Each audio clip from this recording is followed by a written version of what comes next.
Bonjour à tous, moi c'est Cissé Bakary, je fais ma thèse en santé publique dans l'équipe Calypso, sous la direction de Julien Mancini et de Sylvie Boyer. Donc mes travaux portent sur la littératie en santé et son impact potentiel sur l'hésitation à se faire vacciner dans le contexte de la France et du Burkina Faso. Donc dans un des chapitres, nous explorons le lien entre littératie en santé et acceptation de la vaccination contre l'hépatite B en France. Alors, comme généralité, l'hépatite B, c'est une maladie infectieuse du foie due au virus de l'hépatite B qui se transmet principalement par voie sanguine lors d'une transfusion non sécurisée, par voie sexuelle lors de rapports sexuels non protégés avec une personne déjà infectée.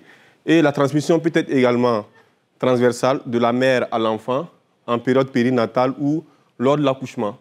Il existe également une transmission dite par contact familial étroit, par le partage de rasoirs, également de brosses à dents qui peuvent être souillées de sang.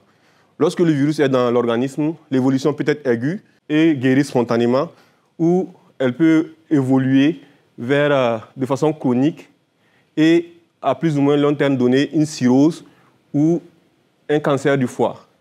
Les principales mesures de précaution, de prévention, nous avons la vaccination qui est jusque-là le moyen le plus sûr pour prévenir le virus et les complications, mais il existe d'autres mesures dont les précautions universelles pour éviter la contamination du sang.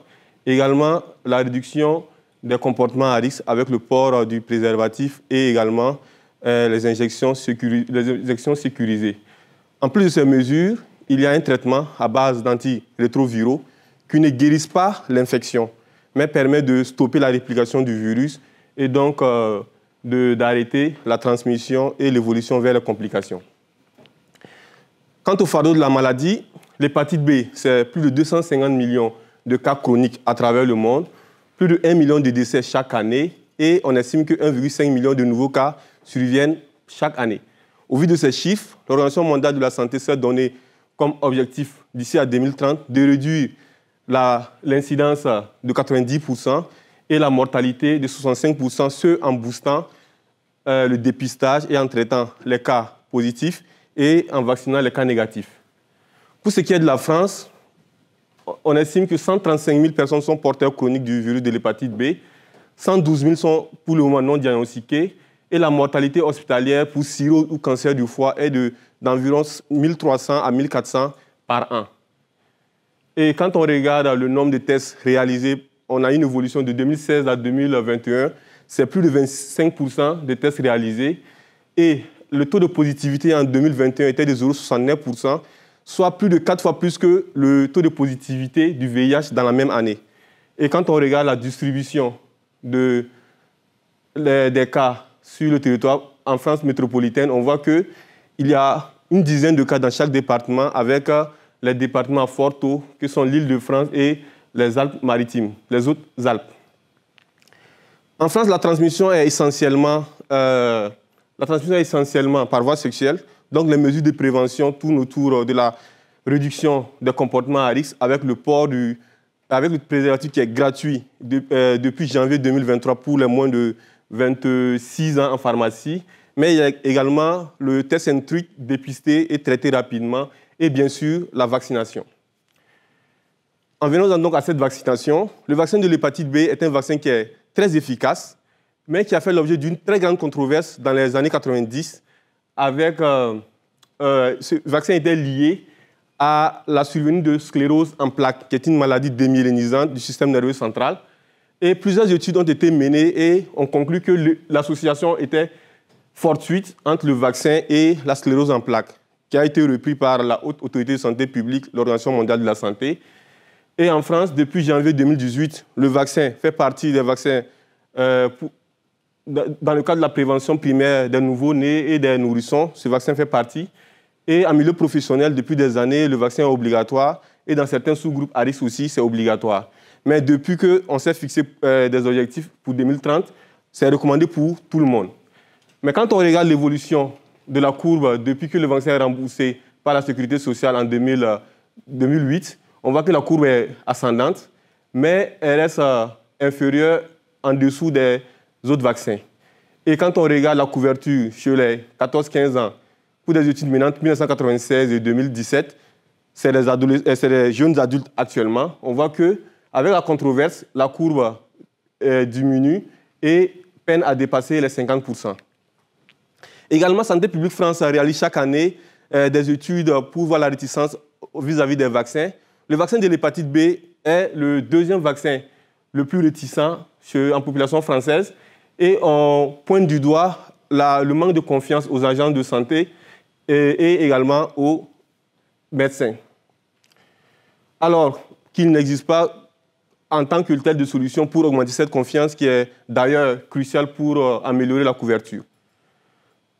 Parmi les facteurs susceptibles, la littératie en santé est très souvent citée. La littératie en santé, c'est 4 domaines de compétences individuelles selon le framework de Sorensen.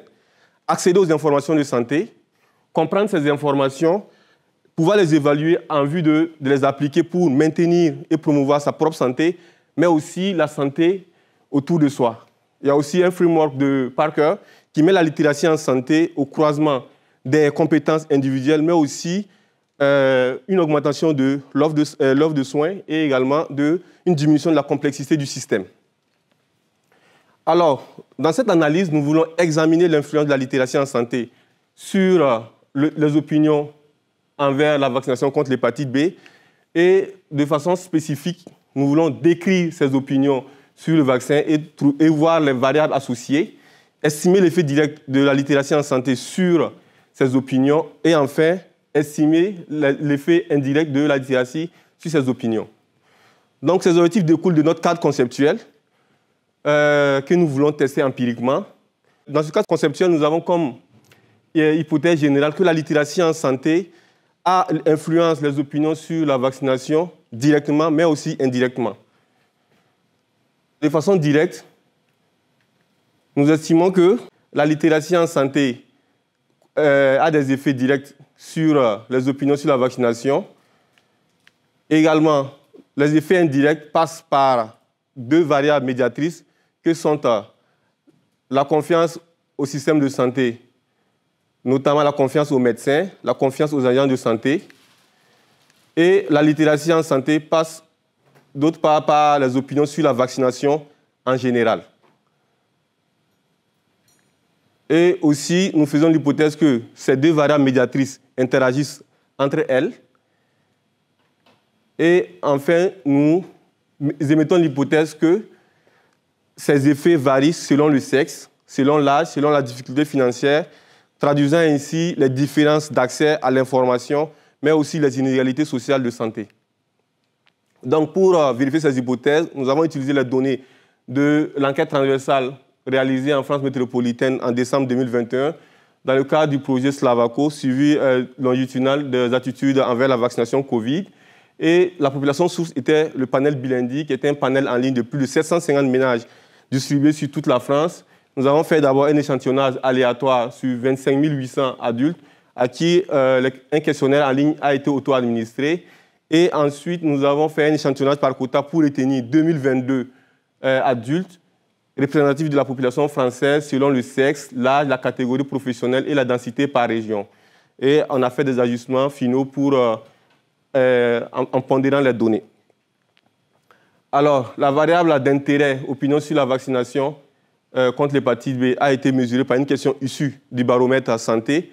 Êtes-vous favorable à la vaccination contre l'hépatite B avec 5 modalités de réponse qui ont été ensuite, pour certaines analyses, codées en binaire. Et la variable explicative principale, la littératie en santé, a été mesurée par le questionnaire HLS Q12, qui contient 12 items qui couvrent les 4 dimensions de la littératie en santé. Et la modalité de réponse était un nombre de 4. Et à la fin, on a un score standardisé de 0 à 100. Pour les variables médiatrices, opinion sur la vaccination en général, c'était une question également du baromètre santé. Êtes-vous favorable à la vaccination en général? Pour la confiance, c'est des questions issues du baromètre confiance politique de Sciences Po. Avez-vous confiance aux agents de santé? Avez-vous ou pas confiance aux médecins? Les modalités de réponse étaient l'échelle de Likert avec 5 modalités. Et d'autres variables aussi ont été récoltées, notamment des variables socio-démographiques, des variables socio-économiques et des variables en rapport avec la santé. Pour l'analyse statistique, on a utilisé le logiciel R et sur les données pondérées. Et l'analyse descriptive, la moyenne a permis de décrire les variables quantitatives et les proportions pour les variables catégorielles. Et pour l'analyse bivariée, on a utilisé le test de Wilcoxon et du QD respectivement pour les variables quantitatives et les variables catégorielles. Pour l'analyse de médiation, nous avons utilisé le modèle d'équation structurelle sur le cadre conceptuel précédemment présenté. Et les variables d'ajustement, c'était les variables sociodémographiques et les variables en rapport avec la santé qui avaient une p-value inférieure à 20% dans le cas de l'analyse bivariée et aussi les variables de stratification. Et l'adéquation du modèle, nous avons tenu compte du CFI, du TLI et du RMS-EA. Alors, pour les résultats, sur les 2022 participants, nous avons exclu 90 qui avaient les données manquantes sur la variable d'intérêt principal. La répartition était à peu près égale pour le sexe et 49% des participants avaient moins de 50 ans. 52% avaient déclaré ne pas avoir confiance aux agences de santé gouvernementales. Et lorsqu'on regarde du point de vue opinion, on voit que les opinions sur la vaccination en général ne se superposent pas forcément sur les opinions, sur la réticence envers l'hépatite B, bien visible sur la variable en binaire. On voit que 19% étaient réticents à la vaccination en général et 26% étaient réticents à la vaccination contre l'hépatite B. Lorsqu'on regarde dans l'analyse bivariée les variables qui sont associées aux différentes opinions, on voit que ces variables ne se superposent pas forcément, souvent même sont dans le sens inverse.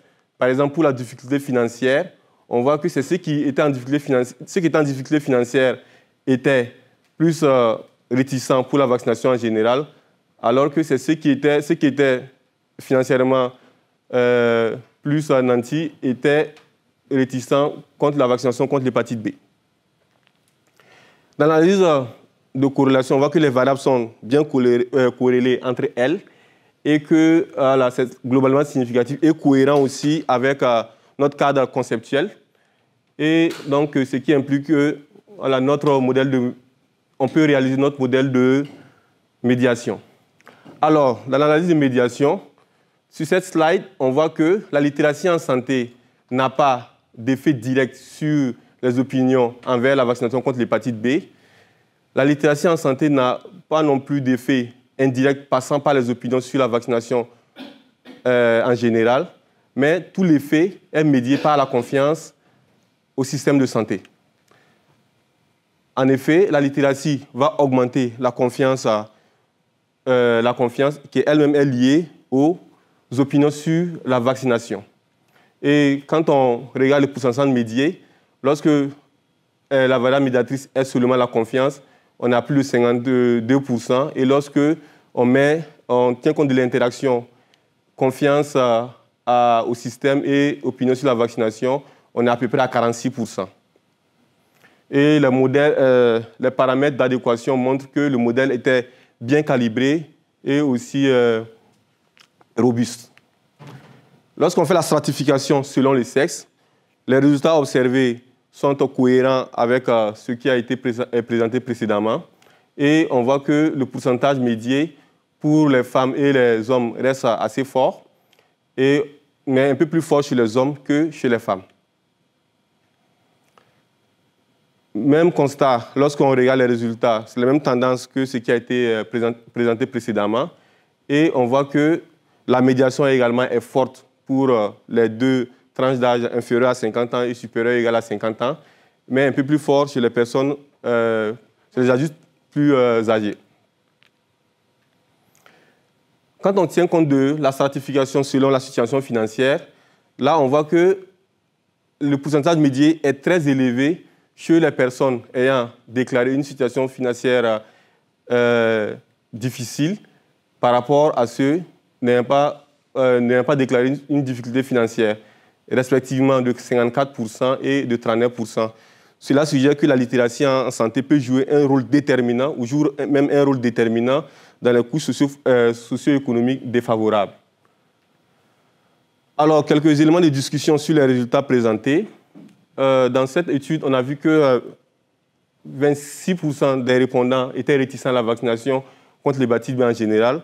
C'est assez compréhensif par rapport au contexte historique, même si les études réalisées ont montré qu'il n'y avait pas de lien entre le vaccin contre l'hépatite B et la sclérose en plaques. Les craintes existent toujours dans le grand public. Aussi, on a vu que les femmes étaient dans les profils les plus réticents, ce qui peut s'expliquer en raison de leur plus grande exposition au discours négatif, elles étant plus impliquées dans la santé de la famille. Et on voit que les personnes ayant un niveau d'éducation intermédiaire étaient plus réticents aussi, avaient beaucoup de craintes. Mais cela souligne aussi notre approche des études avec l'utilisation d'outils multidimensionnels comme la littératie en santé pour mieux comprendre et agir sur les réticences. Donc, notre étude a mis en évidence que la littératie en santé joue un rôle clé dans l'adhésion à la vaccination via la confiance. D'autres études également ont pu montrer cela, notamment aux États-Unis ou chez les Américains d'origine coréenne.